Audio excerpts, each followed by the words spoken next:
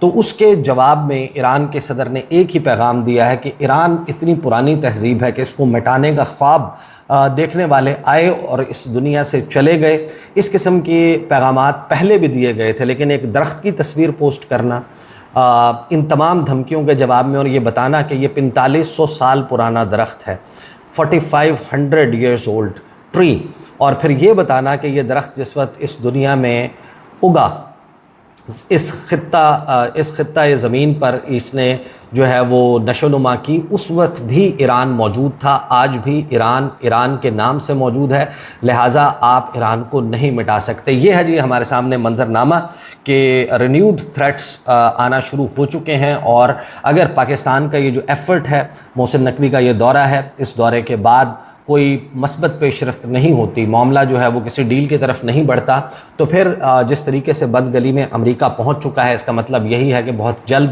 آپ یہ دیکھیں گے کہ جنگ کا سلسلہ دوبارہ شروع ہو جائے گا، اور اگر اب جنگ دوبارہ چھڑتی ہے تو وہ یقیناً بہت خوفناک، بہت بھیانک اور بہت خطرناک ہوگی۔ These are the details. اگلی ویڈیو میں ملاقات ہوگی، اجازت دیجیے، اللہ حافظ۔